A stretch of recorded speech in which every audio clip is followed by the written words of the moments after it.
তাই তিনি বলছেন, যেসব মানুষ বারবার গুনাহ করে, বারবার ফিরে যায়, এই চিন্তা করে যে ক্ষমা চাইবে আর সব ঠিক হয়ে যাবে, এমনটা গ্রহণযোগ্য নয়। এভাবে আল্লাহ আজ্জা জাল্লার সাথে খেলা করা যাবে না। ওয়ালাইসাতিত তাওবাতু লিল্লাযীনা ইয়ামালুনা সাইয়্যাত হাত্তা ইযা হাদারা আহাদুহুমুল মাউত। অবশেষে তাদের কারো মৃত্যু চলে আসে। ক্বালা ইন্নী তুবতুল আন, আমি আসলেই তওবা করছি, এই শেষ, আর কখনো করব না। একবার আমি প্লেনে যাচ্ছিলাম, আর সাধারণত যখন প্লেনে চড়ি আমি ঘুমিয়ে যাই। তো আমি যাচ্ছি আর আমার আশেপাশে দেখছি মানুষজন তাদের আইপডে অথবা আইপ্যাডে বা তাদের ল্যাপটপে বসে মুভি দেখছে, অথবা তাস খেলছে, গান শুনছে, প্লেনে বসে মাথা দুলাচ্ছে, তাই না?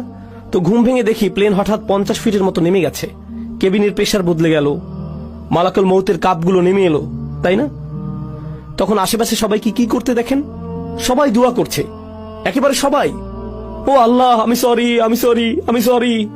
সবাই এমন করছে। কি ধর্ম সেটা আসে যায় না, সবাই দোয়া করছে।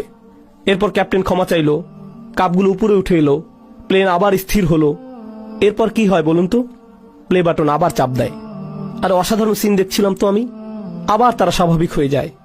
এটাই হলো আল্লাহ আজ্জা জাল্লার সাথে ক্রিয়া কৌতুক। মৃত্যু যখন চলে আসে তখন তারা ক্ষমা প্রার্থনা করতে থাকে, ইন্নী তুবতুল আন ওয়ালাল্লাযীনা ইয়ামুতুনা ওয়া হুম কুফফার। কিংবা তারাও না যারা অবিশ্বাসী অবস্থায় মারা যায়, মানে যারা তাওবা নিয়ে খেলা করে, আর যারা কুফফার অবিশ্বাসী অবস্থায় মারা যায়, আল্লাহর কাছে দুটোই সমান। তিনি তাদের একই আয়াতে ফেলেছেন, একইভাবে বিচার করছেন তাদের। আমি তাদের তওবা কবুল করব না যারা অবিশ্বাসী অবস্থায় মারা যায়, আর আমি তাদেরও ক্ষমা করব না যারা বারবার পাপ করতেই থাকে, মনে করে যে খেলা করছে। তারা বারবার করতেই থাকে, শুধুমাত্র তারা মনে করে যে তারা পার পেয়ে যাবে, কিন্তু এমনটা হবে না। উলাইকা আ'তাদনা লাহুম আযাবান আলীম, তারাই সেই সব মানুষ যাদের জন্য কষ্টকর শাস্তি প্রস্তুত করেছি। আল্লাহর সাথে আমাদের আচরণ হবে প্রথমত নিজের ভুল স্বীকার করা, দ্বিতীয় ধাপ আল্লাহর দিকে ফিরে যেয়ে তার কাছে পাপ থেকে বের হবার দোয়া করা, আর তিনি সেটা করবেন।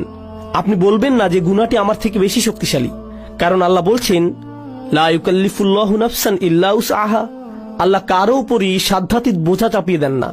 আপনি সামলাতে পারবেন বলেই আপনাকে মানুষ হিসেবে বানানো হয়েছে। আপনি আপনার পাপের চাইতে শক্তিশালী, আল্লাহ আজ্জা জাল্লাহ সেটা জানেন। আপনি নিজেকে প্রবোধ দেবেন না, নিজেকে ভুল বুঝিয়ে বেঁচে যাবেন না। আপনি যেই পাপে জর্জরিত থাকেন না কেন, আপনি সেটার চাইতে শক্তিশালী। এটাই আল্লাহ আমার আপনার জন্য করেছেন। তিনি আমাদেরকে সম্মানিত করেছেন। তিনি আমাদেরকে সম্মানিত না করলে আমাদের পাপ আমাদের চাইতে শক্তিধর হয়ে যেত, শয়তান আমাদের চাইতে ক্ষমতাধর হয়ে যেত। ইন্না ইবাদি লাইসা লাকা আলাইহিম সুলতান, আমার বান্দার উপর তোমার কোনো কর্তৃত্বই থাকবে না। আল্লাহ শয়তানকে বলেছিলেন, তোমার কোনো কর্তৃত্ব থাকবে না তাদের উপর। অর্থাৎ সমস্ত মন্দের উৎস শয়তানের কোনো ক্ষমতাই নেই মানুষের উপর। তাই আমাদের অজুহাত দেবার আর কোনো কারণ নেই। আপনি আপনার পাপ স্বীকার করুন, আমরা আল্লাহর দিকে ফিরে গিয়ে আমাদের ভুলকে মেনে নেই। এরপর আন্তরিকভাবে আল্লাহর কাছে ওয়াদা করুন যে এসব থেকে দূরে থাকবেন। আন্তরিকভাবে আল্লাহর কাছে ওয়াদা দিন এসব থেকে দূরে থাকবার। আপনার ক্ষমতায় যতটুকু আছে তা দিয়ে জীবন বদলে দেবার চেষ্টা করুন।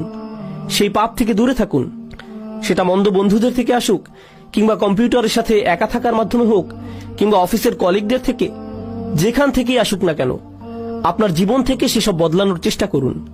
এটাই হলো তাওবা। সেটা অলসতার তাওবা হতে পারে। আপনি হয়তো ফজরের অনেক পরে উঠে কাজা পড়েন, আহা কাজাটা পরে নেই, তবে এটাই আপনার কাছে নরমাল হয়ে গেছে।